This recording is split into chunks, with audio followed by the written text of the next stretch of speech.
बलरामपुर में धर्मांतरण से जुड़े छांगुर उर्फ जलालुद्दीन बाबा गिरोह के खिलाफ प्रशासन की कार्रवाई जारी है। गिरोह के सदस्य और बाबा के भतीजे सबरोज की संपत्तियों की जांच राजस्व विभाग ने की है।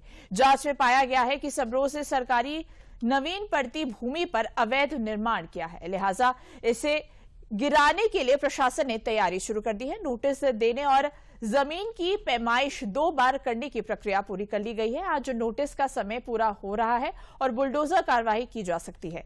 वहीं अवैध धर्मांतरण के आरोपी छांगुर की रिमांड के लिए ईडी आज कोर्ट में अर्जी देगी। वहीं वो छांगुर के साथ नीतू उर्फ नसरीन की भी कस्टडी रिमांड लेगी। ईडी दोनों से विदेशों से फंडिंग के बारे में पता करेगी। ईडी ने मनी लॉन्ड्रिंग एक्ट के तहत दोनों के खिलाफ एफआईआर दर्ज की थी। दोनों पर 40 संस्थाओं में 1 साल के अंदर 100 करोड़ रुपए से अधिक की फंडिंग विदेशों से आई थी। तो इस खबर पर अधिक जानकारी देने के लिए हमारे साथ हमारे संवाददाता विकास सिंह जुड़ चुके हैं। विकास जी, कहीं ना कहीं छांगुर बाबा पर लगातार कार्रवाई हो रही है, फिलहाल क्या कुछ अपडेट सामने आया है?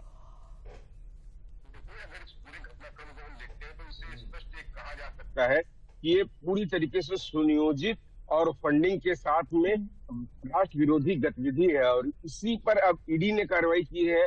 जैसा कि ईडी ने लगभग 15 ठिकानों पर छापेमारी की थी, उनमें से जो अहम दस्तावेज मिले थे उसके आधार पर अब ईडी छांगुर को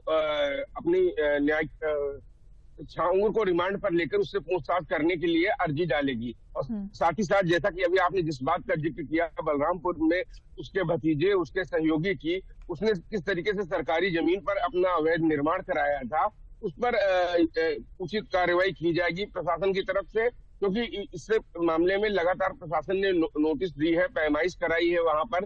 तो ये माना जा रहा है जिस तरीके से छांगुर के सहयोगियों के खिलाफ बलरामपुर में जो बुलडोजर की कार्रवाई की गई थी, वैसे ही यहाँ भी एक बार फिर से कार्रवाई की जा सकती है, जो देखने को मिल सकता है।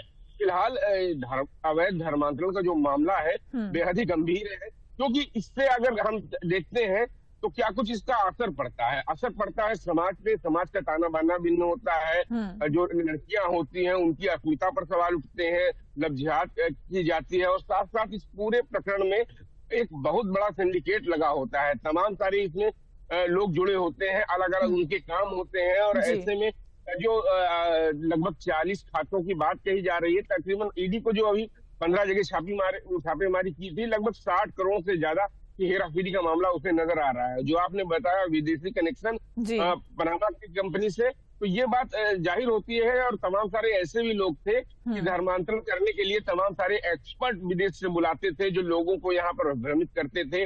उपदेश के नाम पर ब्रेन वॉश किया जाता था लोगों का और उनका धर्मांतरण कराया जाता था। इसके साथ साथ कट्टरपंथीता उनके अंदर डालने की कोशिश की जा रही थी। जो बड़ी बात है कि उनको ऐसे रास्ते पे ले जाना जहां पर समाज विरोधी गतिविधियां उन्हीं के द्वारा करवाना, ये एक बड़ी चीज निकल कर सामने आ रही है।